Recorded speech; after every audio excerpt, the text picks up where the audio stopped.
semua makanan yang dimakan oleh ibu hamil dan anak balita itu harus mengandung gizi. Jadi, ibu-ibu, makanan yang dimakan itu bisa kita dapatkan di lingkungan rumah kita ataupun yang biasa kita sebut di sini adalah di ladang. Nah, dengan itu, dengan kita memiliki makanan sumbernya dari ladang, jadi kita tidak menggunakan uang lagi untuk mendapatkan bahan makanan yang bergizi itu. Jadi di sini yang bergizi itu ada 3 jenis, yaitu makanan pokok, lauk pauk, dan sayur dan buah-buahan. Yang pertama makanan pokok ataupun yang disebut dengan karbohidrat. Nah, ibu-ibu, karbohidrat itu gunanya untuk sumber dari tenaga kita dalam melaksanakan aktivitas sehari-hari. Begitu juga untuk tenaga kita dalam berpikir. Nah, di situ kita memerlukan karbohidrat ataupun sumber tenaga. Nah, yang kedua, itu jenisnya dikategorikan ke dalam lauk pauk. Nah, lauk pauk ini yang kita temukan dalam lingkungan kita itu tujuannya ataupun fungsinya itu yang pertama adalah untuk zat pembangun sel. Nah, yang kedua untuk memperbaiki sel-sel yang rusak di dalam tubuh kita. Yang ketiga itu adalah sayur dan buah-buahan. Nah, di sini di sayur ini terdapat beberapa vitamin dan mineral. Gunanya itu untuk membantu proses kerja tubuh dan untuk mencegah berbagai penyakit.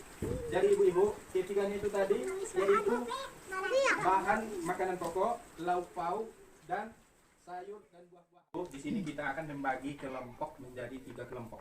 Nah, kelompok pertama itu adalah kelompok makanan pokok. Kelompok yang kedua adalah kelompok lauk pauk, dan kelompok yang ketiga itu sayur dan buah-buahan. Nah, di sini untuk kelompok pertama di situ menyebutkan ataupun menuliskan di kertas itu jenis-jenis dari yang dikategorikan makanan pokok. Kelompok 2 di situ tuliskan beberapa yang ada di lingkungan kita, itu yang termasuk makanan lauk pauk, dan untuk kelompok ketiga itu yang termasuk sayur dan buah-buahan. Ya, Pak. Sudah siap ya? Iya, Pak. Terima kasih ya. Iya, Pak. Baik, terima kasih untuk kelompok 1 sudah menuliskan dari jenis makanan pokok. Yang pertama di sini tertulis adalah nasi. Ibu-ibu, benarkah nasi itu termasuk ke dalam jenis makanan pokok? Nah, yang kedua ditulisnya adalah ubi atau ubi ubian. Itu termasuk. Ini apa namanya? Ubi. Terus yang ditulisnya yang ketiga adalah jagung. Jagung itu termasuk makanan pokok enggak? Nah, jadi nasi, ubi dan jagung itu bisa kita tanam di ladang ataupun di sekitar rumah tempat tinggal kita. Nah, ini untuk kelompok 2 sudah menuliskan dari jenis dari makanan lauk pauk. Nah, di sini ada ikan. Ikan itu termasuk ke dalam jenis lauk pauk bukan? Termasuk. Ikan apa ini? Ikan mas. Asal jangan ikan paus ya. Nah, di sini yang kedua ditulis adalah ayam. Ayam. Selain ayam itu ada lagi yang bisa kita tambahkan. Apa itu? Telur ayam termasuk bukan? Termasuk. Nah, telur ayam. Ada lagi? Telur bebek. Untuk kelompok 3 di sini untuk kelompok sayur dan buah-buahan dituliskan yang pertama itu daun singkong. Singkong itu termasuk buah atau sayur? Sayur. Ini apa ini? Sayur daun singkong. Nah, di sini ada lagi terong. Ini terong atau apa terong? Ini lagi. Ya kan? Terus ini ada tomat. Nah, di sini selanjutnya dituliskan juga ini labu ataupun di sini disebut dengan sipang. Jangan Jepang ya. Nah, untuk yang termasuk buah-buahan di sini yang paling mudah kita jumpai di lingkungan kita adalah pisang, dan juga jeruk dan mangga. Ya.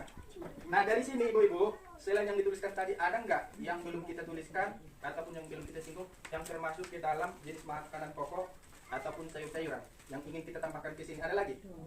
Kira-kira apa itu contohnya? Apel yang ada di lingkungan kita.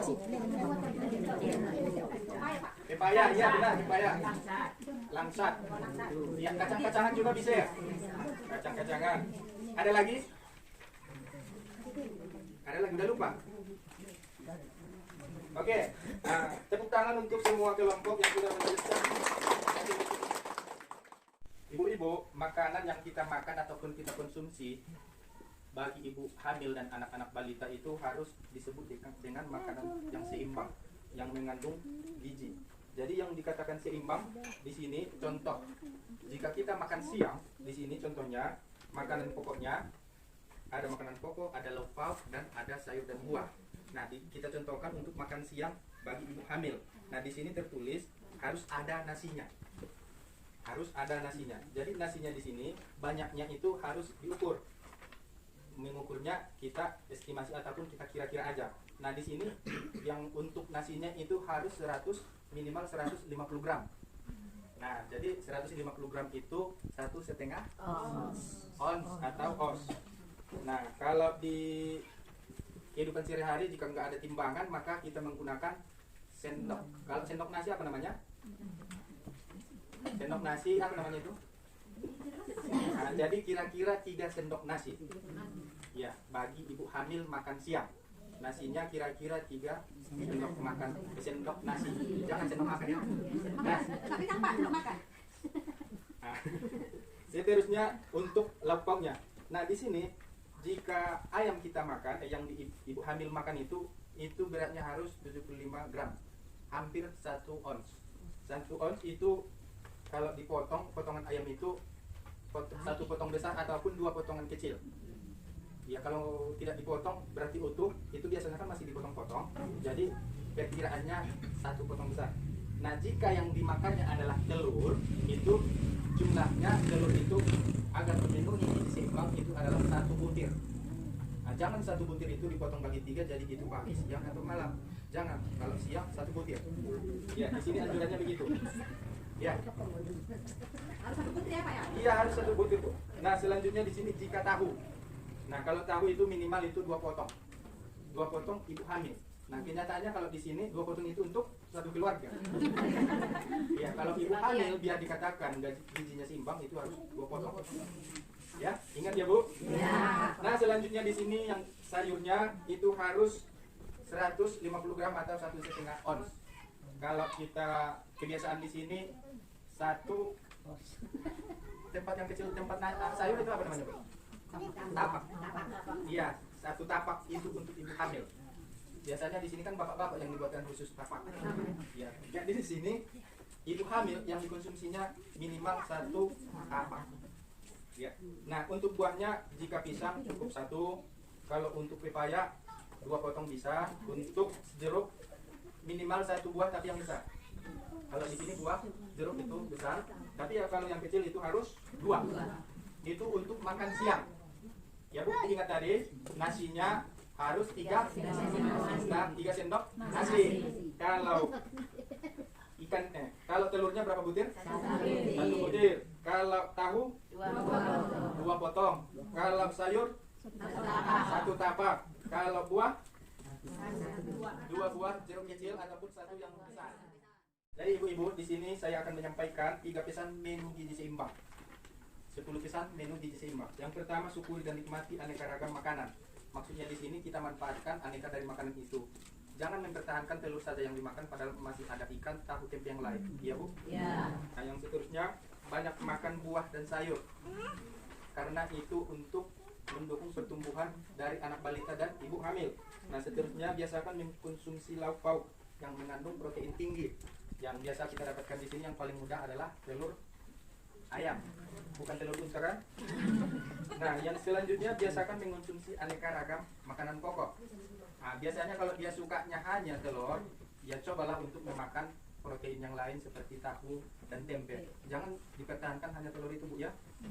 Karena nantinya anaknya juga kebiasaannya begitu. Ya. Nah, selanjutnya jangan lupa makan ataupun sarapan pagi. Di sini makan pagi bukan sarapan pagi, ya, Bu? Iya. Iya. Tidak ada sarapan pagi. Di sini makan pagi. Makan pagi. Kadang ibu hamil udah tahu dia hamil tapi malas makan pagi. Jangan ya, Bu, kita mohon saling mengingatkan bagi ibu hamil.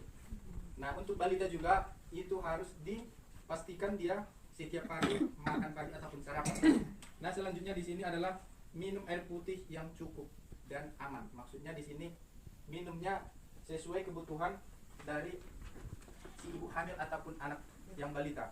Nah, di sini amannya dimaksud adalah usahakan yang diminum itu adalah air yang bersih. Nah, selanjutnya di sini lakukan aktivitas fisik yang cukup dan mempertahankan berat badan ideal. jangan karena ibu hamil hobinya tidur. Ya. Bukan kayak si Iwan, ada teman yang kadang Nah, mengerak biarpun itu permintaan dari bayi. bayi, ya usahakanlah ada aktivitas setidaknya berjalan. Ya Bu. Nah, seterusnya biasakan membaca setiap label makanan yang terbeli. Perhatikan di situ kadaluarsanya, dia mengandung gizi, zat-zat apa saja yang ada di situ. Siapa tahu itu tidak cocok untuk ibu hamil dan balita. Nah, seterusnya biasakan mencuci tangan pakai sabun dan air mengalir. Ya Bu, Ya. mencuci tangan pakai sabun dan air mengalir. Setiap selesai melaksanakan aktivitas, untuk melaksanakan aktivitas yang selanjutnya yang berhubungan dengan makanan, memegang anak, itu seharusnya sebelumnya mencuci tangan dengan sabun dan air mengalir. Tentunya itu juga harus